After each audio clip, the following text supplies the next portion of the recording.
কবর পূজারী কবরে যে ভক্তি দিয়ে সেজদা করে পড়ে থাকে, পীরের পূজারী পীরের সামনে আমি নিজে দেখেছি কি আবেগ দিয়ে মহব্বত দিয়ে সেজদা করে পড়ে থাকে, প্রতিমা পূজারী প্রতিমার সামনে সেজদা দিয়ে পড়ে থাকে, আর আল্লাহর পূজারী আল্লাহর সামনে সেজদা দিতে গেলে কটাস করে মেরে দুটো পড়ে।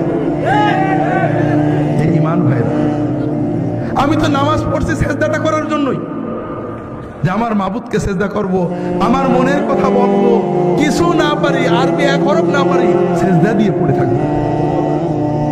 আল্লাহ রাসূল সাল্লাল্লাহু আলাইহি ওয়াসাল্লাম বলছেন, যখন রুকু করবে শান্ত হয়ে যাবে, তুমি তো রুকু করতে আসো। আমরা আল্লাহর সামনে নত হয়ে নিজের দাসত্ব প্রকাশের জন্যই তো নামাজে দাঁড়াইছি, কিচ্ছু পারিনি, সব মাপ, কিন্তু মাথাটা নিচু করে রুকুতে গেলাম, সুবহানাল্লাহ সুবহানাল্লাহ, দাঁড়ালাম, দাঁড়িয়ে পুরো না দাঁড়িয়ে, অধিকাংশ মানুষ আপনারা পুরো ইমাম জামাতে যখন পড়েন ইমামের জন্য বাধ্য হয়ে দাঁড়ান, তারপরও ইমামের আগেই নেমে পড়েন। আর যখন একা পড়ে সুন্নত, হায় হায় কি পোড়া কপাল, রুকুতে সামি আল্লাহু লিমান হামিদা কি করে বলে জানি না, এইটুকুটাই সেজদা ছিল। সেজদা আল্লাহু আকবার সুবহানাল্লাহ সুবহানাল্লাহ সুবহানাল্লাহ, আল্লাহু আকবার আল্লাহু আকবার, মানে একেবারে সোজা হয়ে বসেন। বিশ্বাস করেন আল্লাহ রাসূল সাল্লাল্লাহু আলাইহি ওয়াসাল্লাম বলেছেন, লাউ মাতা হাদা আলা হাদা লামাতা আলা গায়রি মিল্লাতি মুহাম্মাদ সাল্লাল্লাহু আলাইহি ওয়াসাল্লাম। কেউ যদি তার রুকু সেজদা চুরি করে এইভাবে ভাঙড়ি নামাজ পড়ে, মরগ মার্কা নামাজ পড়ে, কটস কটস করা নামাজ পড়ে মরে, ও আমার উম্মত হয়ে মরতে পারবে না। আপনার সব অসুবিধা আছে, কাপড় পাক নেই মাপ, টুপি নেই মাপ, ওযু নেই মাপ, আপনি সেজদায় কেন থাকলেন না, কোন অভিযোগ ছিল আপনার? বড় কষ্ট লাগে ভাইরা। এই জন্য আমার কথা হলো, অন্য যাই হোক, অন্তত নামাজ আমার সবচেয়ে বড় ইবাদত। আল্লাহ এবং বান্দার মাঝখানে আমার মারফত, মূল তরিকত, মূল ইবাদত। সেই ইবাদতে আর কিছু না পারি, আমি যে আমার মাবুদের সামনে দাঁড়াইছি, আমার মাবুদ আমার দিকে তাকিয়ে আছে, আমার অন্তর দেখছে, আমার চোখ দেখছে, আমার ইবাদত দেখছে, আমি অন্তত সেই আবেগ নিয়ে দাঁড়াই। কথা বুঝতে পারছেন? আর কিছু না পারি। আপনারা অনেকে বৃদ্ধ হয়ে গিয়েছেন, সূরা কেরাত ঠিক করে পড়তে পারেন না, ভুলে যায়, হতেই পারে, কিন্তু রুকুতে যে সুবহান রাব্বিয়াল আযীম সুন্দর করে যতটুকু পারেন বেশি বেশি বলার চেষ্টা করেন। ভাই আল্লাহর সামনে মাথা নত করে বলবেন। মানুষ পীরের সামনে মাথা নত করে সিজদা করে কত কথা বলে, হাওমাও করে আমাদের মতো বদকারদের পা জড়িয়ে ধরে হাওমাও করে কান্দে, আর আপনি আল্লাহর সামনে মাথা নত করে কাঁদতে পারেন না, আপনি কিসের বান্দা? তো ভাইরা, এই জন্য রুকু সেজদাগুলো ঠিক করেন। রুকু থেকে উঠে রব্বানা লাকাল হামদ হামদান কাসীরান তাইয়িবান মুবারাকান ফি, অন্তত কিছু না পারেন এই কথাগুলো সুন্দর করে বলেন। তাও যদি না পারেন, অন্তত একেবারে পুরো হয়ে শান্ত হয়ে দাঁড়ান। আপনি যখন প্রধানমন্ত্রী ডিসির সামনে দাঁড়ান, খুব অস্থির হয়ে দাঁড়ান, কি মহব্বতে ভক্তির সামনে তার সাথে দাঁড়ান। আর দুর্ভাগ্য, আপনার মাহবুদের জন্য দাঁড়িয়েছেন, কিন্তু আপনার ভিতরে অস্থিরতা। কি করছেন আপনি? আল্লাহ রাসূল সাল্লাল্লাহু আলাইহি ওয়াসাল্লাম বলছেন, আকরাবু মা ইয়াকুনুল আবদু মিনাল্লাহি ওয়া হুয়া সাজিদ। বান্দা যখন নামাজে সেজদা দেয়, আল্লাহর সবচেয়ে কাছে বান্দা চলে যায়। ফাকতিরু ফীহি মিনাদ দুআ ফাইন্নাহু কামিনুন আইস্তাজাবা লাকুম। কাজেই সেজদায় যে আল্লাহর কাছে বেশি বেশি চাও, চাইতে থাকো।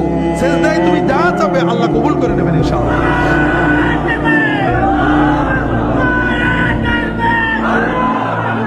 যেটা বলছিলাম ভাইরা, কাজেই সেজদায় আল্লাহকে চাইতে হবে। তবে রাসূলুল্লাহ সাল্লাল্লাহু আলাইহি ওয়াসাল্লামের শেখানো সুন্নাত মাসনুন দোয়াগুলো চাইবেন। ছোট ছোট দোয়া, কি মজার দোয়া, সব চাওয়া হয়ে যায়। আল্লাহুম্মা ইন্নী আসআলুকাল হুদা ওয়াত তুকা ওয়াল আফাফা ওয়াল গিনা। কত সময় লাগে, মানে কি, আল্লাহ আমি তোমার কাছে যাচ্ছি, আমাকে দাও, হিদায়াত দাও, তাকওয়া দাও, পবিত্রতা দাও, আমাকে বড় লোক করে দাও। বাদ থাকলো কিছু, সব চাওয়া হয়ে গেল। কোরআনের সব দোয়া আছে, পড়বেন। রব্বানা আতিনা ফিদ দুনিয়া হাসানাতান ওয়া ফিল আখিরাতি হাসানাতান ওয়া কিনা আযাবান নার। এর চেয়ে বড় দোয়া নেই। এই দোয়া যদি আপনি মন দিয়ে পড়তে পারেন, আপনার বড় লোক হতে বেশি সময় লাগবে না। হজে আমরা যাই, হজের খাস দোয়া এইটে। আর হজে গেলে হজ যদি কবুল হয়, আল্লাহ রাসূল বলেছেন তার আর কোনো অভাব থাকে না। কাজে আল্লাহর কাছে চাইতে থাকেন। বাবা মার জন্য চান, রব্বি গফিরলি ওয়া লিওয়ালিদাইয়া, চাইবেন সেটা। বিভিন্ন দোয়া আছে, রাহে বিলাতে অনেক পাবে। রাসূল সাল্লাল্লাহু আলাইহি ওয়াসাল্লাম দোয়া করতেন। দুই সাজদার মাঝখানে আমরা নামাজ নষ্ট করি দুই জায়গায় বেশি। একটা রুকু আর সেজদার মাঝখানে রুকু থেকে উঠে পুরো সোজা না হয়ে এইটুকু হয়েই সেজদায় দেয়, আছে না নেই?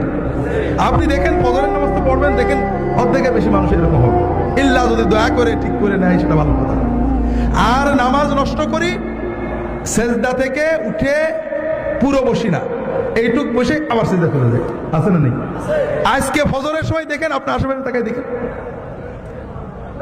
অথচ রাসূলুল্লাহ সাল্লাল্লাহু আলাইহি ওয়াসাল্লাম দুই সাজদার মাঝখানে দোয়া করতেন, কি বলতেন?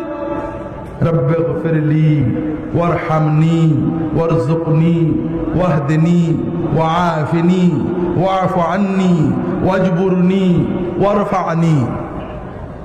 এই দোয়াগুলো পড়তে আমি একটা ঘড়িতে মেপে দেখছি 5 সেকেন্ড থেকে 10 সেকেন্ড লাগে। যদি দ্রুত পড়েন 5 সেকেন্ড হয়ে যাবে, একটু শান্তভাবে পড়লে 10 সেকেন্ড লাগবে সর্বোচ্চ। কথা বুঝতে পারছেন? এই 5 সেকেন্ডে 10 সেকেন্ডে কি চাইলাম? আল্লাহ আমার গুনাহগুলো মাফ করে দাও, আল্লাহ আল্লাহ আমাকে রহমত করো, রহমত দিয়ে আমার জীবন ভরে দাও, আল্লাহ আল্লাহ আমার রিজিক বাড়াই দাও, আল্লাহ আল্লাহ আমাকে হেদায়েত করে দাও, আল্লাহ আল্লাহ আমাকে পরিপূর্ণ সুস্থতা এবং নিরাপত্তা দাও, আল্লাহ আমার গুনাহগুলো মুছে দাও, আল্লাহ আমার মর্যাদা বাড়িয়ে দাও, আল্লাহ আমার ক্ষয়ক্ষতি পূরণ করে দাও। আর বাকি থাকলো কি দোয়া বলেন? বাকি থাকলো কিছু? শোনেন, আমি কাল বলছিলাম না, নিজের ভালো পাগলে বোঝে কিন্তু বাঙালি বোঝে না।